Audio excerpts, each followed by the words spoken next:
Good evening అందరికీ. ఇప్పుడు ఇవి మీకు తెలిసే ఎపిసోడ్ ఆల్రెడీ స్టార్ట్ చేసిన విషయం మీకు తెలిసిందే. ఆల్ 26 ఎపిసోడ్ చేసాను, 27th ఎపిసోడ్ అనమాట ఇది. HIV virus, human immuno virus, HIV తర్వాత ఎయిడ్స్కి మారుద్ది అనమాట అది. సో ఫస్ట్ మనకి హెచ్ఐవికి వచ్చి తర్వాత ఎయిడ్స్కి కన్వర్ట్ అవుద్ది అనమాట. ఎక్వైర్ ఇమ్యూనో డెఫిషియన్సీ సిండ్రోమ్ అంటారు దాన్ని. సో దాన్ని మందు కనుక్కున్నారనమాట శాస్త్రవేత్తలు. అది కొన్ని $1000 మందు అనమాట అది. ఎందుకంటే అప్పట్లో ఒక 20-30 ఇయర్స్ బ్యాక్కి వెళ్ళిపోతే మ్యాక్సిమం ఒక 10-15 ఇయర్స్ బ్యాక్కి వెళ్ళిన ఎయిడ్స్ అనేది, హెచ్ఐవి అనేది పెద్ద రోగం అనమాట.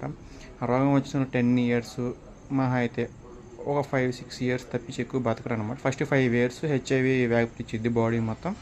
ఇంకో 5 ఇయర్స్ ఎయిడ్స్ కన్వర్ట్ అయ్యి అది పోయి 10 ఏళ్ళు పోతారనమాట.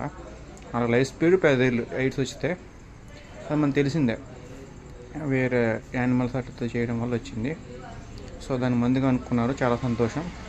కానీ ఈ మందుని ఎంతవరకు ఉపయోగిస్తారు, మందు ఎంతవరకు ఉపయోగపడుద్ది అనేది క్వశ్చన్ మార్క్. చాలా యానిమల్స్ మీద టెస్ట్ చేశాక మన మీద టెస్ట్ చేస్తారు కాబట్టి ఆల్రెడీ మ్యాక్సిమం చాలా యానిమల్స్ మీద టెస్ట్ చేసి మన మీద మెడికల్ టెస్ట్ చేశారు. సో దాని దెబ్బకి హెచ్ఐవి అండ్ ఎయిడ్స్ ఇన్ఫెక్షన్ తగ్గుతున్నట్టు సూచనలు అయితే కనిపించినాయి. సో త్వరలో మార్కెట్లోకి రావచ్చు.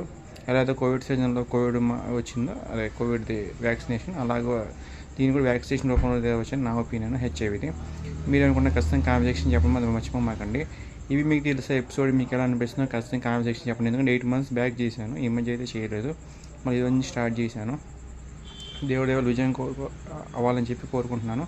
ఇవి మీకు తెలిసే మరిన్ని విషయాలు తెలుసుకోవడానికి మా ఛానల్ సపోర్ట్ చేస్తుండండి, షేర్ చేయండి, సబ్స్క్రైబ్ చేయండి. Thank you so much. HIV virus ఎంత డేంజరో సో మనకు తెలిసిందే. సో దానికి దూరంగా ఉండండి మ్యాక్సిమం. వచ్చిన తర్వాత వ్యాక్సినేషన్ అయితే మ్యాక్సిమం వచ్చింది కదా, అందుబాటులో రాలేదు. సో దీనిపై మీ ఒపీనియన్ ఖచ్చితంగా కామెంట్ సెక్షన్ చెప్పండి. Thank you.